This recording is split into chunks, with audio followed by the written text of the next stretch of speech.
ಈ ಹಿಂದೆ ಬಿಜೆಪಿಗೆ ಭಾರಿ ಮುಖಭಂಗವನ್ನ ಉಂಟು ಮಾಡಿದಂತಹ ವಿಚಾರ ಅಂದರೆ ಅದುವೇ 40% ಕಮಿಷನ್.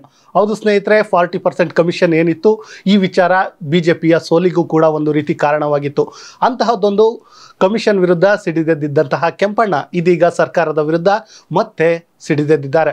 ಹೌದು, ಈ ಹಿಂದೆ ಬಿಜೆಪಿ ಸರ್ಕಾರದ ವಿರುದ್ಧ ಸಿಡಿದೆದ್ದಂತಹ ಕೆಂಪಣ್ಣ ಏನಿದ್ದಾರೆ ಇದೀಗ ಕಾಂಗ್ರೆಸ್ ವಿರುದ್ಧ ಸಿಡಿದೆದ್ದಿದ್ದಾರೆ. ಅದಷ್ಟೇ ಅಲ್ಲದೆ ಈ ಹಿಂದೆ ಇದ್ದಂತಹ ಏನು 40% ಕಮಿಷನ್ ದಂಧೆ ಇತ್ತೋ ಅದು ಈಗಲೂ ಮುಂದುವರಿಯುತ್ತಿದೆ ಎನ್ನುವಂತಹ ವಿಚಾರವನ್ನ ಇತ್ತೀಚೆಗೆ ಕರೆದಿದ್ದಂತಹ ಸುದ್ದಿಗೋಷ್ಠಿಯಲ್ಲಿ ಇಂತಹದೊಂದು ಮಾಹಿತಿಯನ್ನ ನೀಡಿದ್ದಾರೆ. ಅದಷ್ಟೇ ಅಲ್ಲದೆ ಈ ಹಿಂದೆ ಶಾಸಕರು ಮಾತ್ರ ಕಮಿಷನ್ ಅನ್ನ ಕೇಳ್ತಾ ಇದ್ರು, ಆದರೆ ಇದೀಗ ಅಧಿಕಾರಿಗಳೇ ಕೇಳ್ತಾ ಇದ್ದಾರೆ. ನಿಮಗೆ ಗೊತ್ತಿರುವಂತೆ BBMPಯಲ್ಲಿ ಮುಖ್ಯ ಇಂಜಿನಿಯರ್ ಆಗಿ 15 ಜನ ಇದ್ದಾರೆ. 15 ಜನರು ಹಣವನ್ನು ಕೇಳ್ತಾರೆ. ಅವರ ಹೆಸರನ್ನು ನಾನು ಹೇಳೋಕೆ ಬರೋದಿಲ್ಲ.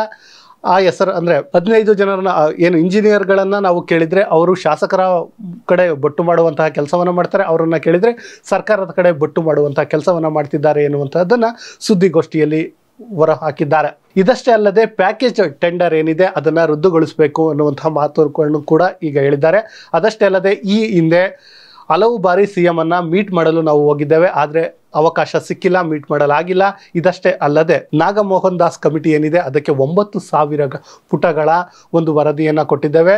ಅಂದರೆ ಈ ಭ್ರಷ್ಟಾಚಾರವನ್ನು ತಡಿಬೇಕು ಎನ್ನುವಂಥ ವಿಚಾರವನ್ನು ಹೇಳಿದ್ದಾರೆ. ಅದು ಕೂಡ ಈಗ ಲೋಕಸಭಾ ಸಮರ ಇನ್ನೇನು ಕೆಲ ದಿನಗಳಲ್ಲಿ ಶುರುವಾಗುವ ಕಾರಣ ಇಂತಹ ಸಂದರ್ಭದಲ್ಲಿ ಇದೀಗ ಕಾಂಗ್ರೆಸ್ ವಿರುದ್ಧ ಇಂತಹದ್ದೊಂದು ಆರೋಪ ಕೇಳಿ ಬರ್ತಿದ್ದು ಇದು ರಾಜಕೀಯದಲ್ಲಿ ಒಂದು ರೀತಿಯ ಕೋಲಾಹಲವನ್ನೇ ಸೃಷ್ಟಿ ಮಾಡಿದೆ. ಅದರಲ್ಲೂ ಕೂಡ ಈ ಪ್ಯಾಕೇಜ್ ಟೆಂಡರ್ ಏನಿದೆ ಅದರ ವಿರುದ್ಧ ಹೆಚ್ಚು ಸದ್ದನ್ನು ಮಾಡ್ತಾ ಇದ್ದಾರೆ. ಅಂದರೆ ಈ ಪ್ಯಾಕೇಜ್ ಟೆಂಡರ್ ಏನಂದರೆ ಏನು ಪ್ರಮುಖ ಕಂಪನಿಗಳಿಗೆ ಹೋಗುತ್ತೆ, ಅಂದರೆ ಒಟ್ಟೊಟ್ಟಾಗಿ ಟೆಂಡರನ್ನು ಕೊಡೋದ್ರಿಂದ ಈ ಟೆಂಡರ್ ತೆಗೆದುಕೊಳ್ಳೋರಿಗೆ ಲಾಸ್ ಆಗುತ್ತೆ ಎನ್ನುವಂಥ ವಿಚಾರ. ಆ ಕಾರಣದಿಂದ ಈ ಟೆಂಡರನ್ನು ಕೊನೆಗೊಳಿಸಬೇಕು, ಇದನ್ನು ರದ್ದುಗೊಳಿಸಬೇಕು ಎನ್ನುವಂಥ ಮಾತನ್ನು ಹೇಳಿದ್ದಾರೆ.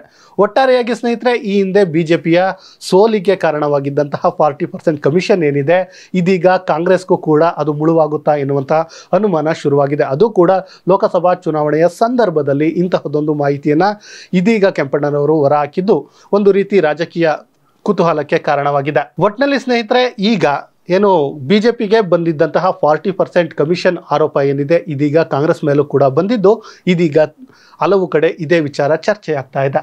ಇಂತಹದ್ದೇ ಸುದ್ದಿಗಾಗಿ ಸದಾ ನೋಡ್ತಾ ಇರಿ ಲೈನ್ TV ಕನ್ನಡ.